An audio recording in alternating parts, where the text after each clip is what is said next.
got my walk-in, started to get a little warm, so I'm back home. Time to talk about more Wretched, I guess. I don't know. I tend to get distracted. I'm kind of a bean counter when it comes to games. Resource management and stuff is something I find very important, and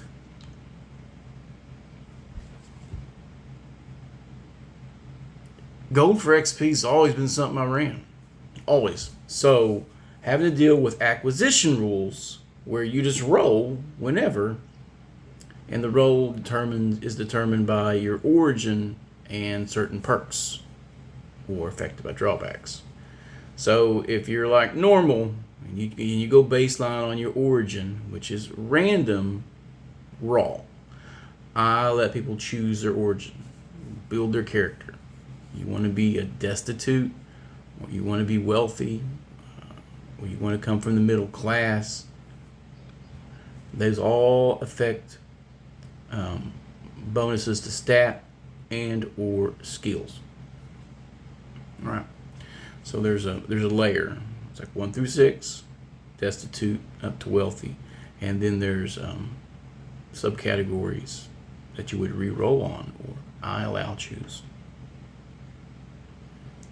And that leans to the little bit of a meta thing, but you're designing a character. And Wretched could be pretty brutal. It's like I said, when the guns come out, people start dropping like flies. So, destitute -3, struggling -2, comfortable 0, wealthy +1, rich +2, and then elite +3. And then there's other perks and drawbacks can add on to that. And you got corporate sponsors, that's a +5. Big plus. Because you're buying from the company store at a discount. Now, most of the stuff is TN10. You can just make that target number roll pretty easy. 15. When I do character creation, I cap it at 20. You can start with as much gear that goes up to TN20 that you can carry on your body. And I do a 9-point modified by strength ability modifier, which you can carry. 2-handed items and armor, 2 points. 1-handed items are 1. Anything that's small that can be bundled, bundles 3 to 5 pieces, it counts as 1 thing. And if you have a container, that container can carry it, and that makes it harder to access it. Right? Once you get past the fantasy setting, there's not a lot of people carrying backpacks or having a sword caddy, carrying all this extra stuff around. It's like today, people. We have the right to open carry. It draws attention. You can't shop some places now with a backpack on. Okay? So, what you would have as an adventurer or a soldier of fortune, your kit, what you start with. You may not be wearing that all the time. But when you want to acquire new stuff, and since we're not doing gold and magic items, gear and equipment become your new loot. So when you find this high-tech piece of equipment or whatever, or something you just can't afford, and you got greed, or and you nick it, you take it, and you steal it, then that adds on to your character's abilities. Now, a lot of stuff just gives you good pluses. But when you go to get stuff, it's a target roll anywhere from 10 to 35. A lot of the 30 and 35 are stuff like ship upgrades. So, say you get awarded. So let's go to the basic 10 roll. So the target number for the acquisition roll, you go, I want to do this, RP it out a little bit. Maybe there's a bonus or negative based upon what you do, seduction, influence. Then you make a simple acquisition roll. Do you have enough money to get it? Do you get enough of a deal to afford it with your funds? And then you roll a d20, add your modifiers, or subtract your negatives. Simple, but it's a d20. And like I said, some of that stuff's 30 and 35. So you don't see much beyond a +3. So 23 means all that 25, 30, and 35 gear is out of your league. until you start stacking some bonuses. Now, I plan to do that. When you're on a gig with a company, they're your corporate sponsor. Maybe while you're employed, you can get stuff related to that company with that +5 roll.